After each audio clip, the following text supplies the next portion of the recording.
Well, the way it is now, you know what comes to mind? It reminds us of what exactly happened in the 1996 Olympics, where Great Britain wasn't even in the first five positions. But today, you see the tremendous improvement they've made, and people wonder why we haven't actually done all of that. As rightly observed, we've been talking about this over and over again. But at what point should we start the rebuilding process for us as a nation towards the next Olympic?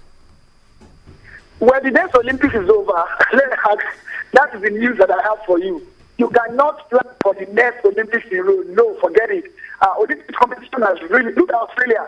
I mean, you are very correct about Great Britain. But what did they now do? They went for the ocean rights. They got it, they spend money. I told you about all the figures they are doing. I mean, to win for the UK, I mean, they plan for everything. For every Olympic gold they won, there's funding for it. You understand? So for cycling, they won 12 medals in cycling.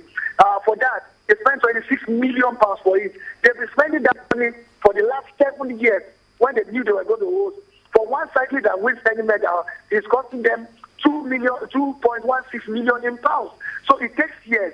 Australia now, I mean, look at what they did. Sydney, I was at the Sydney 2000 Olympic Games.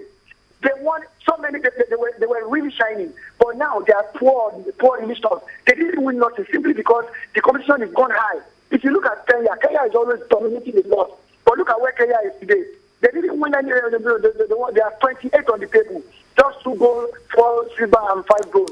10 African countries were on the table. It just tells you the Olympics is getting tougher. So countries like even Kenya, Australia, that was in, they will perform. It's getting difficult for them. Now you talk of Nigeria that has not even started. So, you know what? When you ask that question, when are we going to start planning? I'm going to put it to you. You do the best breakfast anywhere in Nigeria. I mean, you do politics, you do education, you do all this. It's like asking you, okay, see, when are we going to start planning in education? When are we going to start planning in politics? When are we going to start planning in transport? And it's the same thing. It's the same Nigerian problem. It's not different. Sports is not different from all that. So, I mean, I told you about Jamaica. Look at it, 50 years anniversary. They have so many problems. Just 3 million in population. I mean, but look at it. They are in debt. 129% of their 15 billion GDP is debt. But you look at, they focus on that, short distance. They are going to beat everybody almost for the rest of their life. So it's simple. Can we concentrate on something rather than packing everybody? This is, let's say, short distance we want. Put all the money in there for those who can win it. Rather than packing everybody, it's a jamboree. People come to London with girlfriends, with relations. It's terrible. We always do this, and at the end of the day, everybody's going to start saying, what happened? What happened? It's very simple. You didn't plan. Lack of planning is what if you don't plan, you plan to fail. It's very simple. So I don't see to me, there's no huge and cry about all this. Everybody's going to be talking. In 2 months, you grind down. There's another controversy in sports. So simple.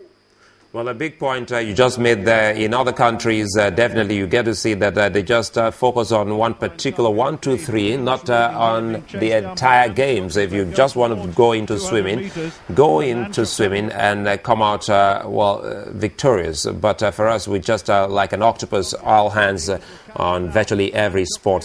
But again, if you look at it critically from our poll we conducted here on Channel Television, almost everyone said it's all boils down to corruption, both on our website. Should we also be talking about probes? Should we probe the NSC as well as the Sports Commission?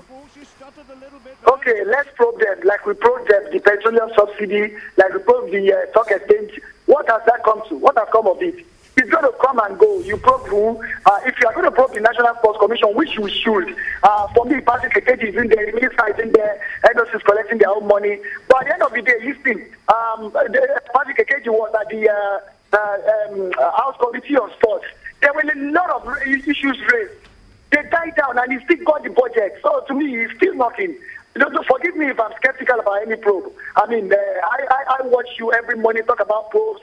We saw the Lawano, we saw all what has happened, what has come to them. Patrick Ekeki was not, from what they found out as the House Committee probe, when he was fighting to get the budget for this Olympic Games, they were not supposed to have given him money, or the National Sports Commission, or the Sports Ministry, or wherever you call them.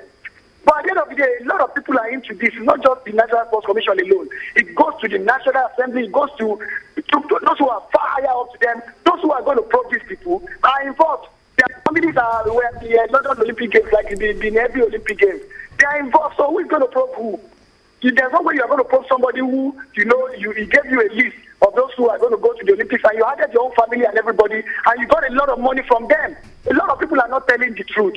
A lot of people are not telling people what is happening. What is happening is deeper, far deeper than that. The corruption level is far from the sports ministry or athletics federation up to the presidency. So what are we talking about? We're just glossing over this.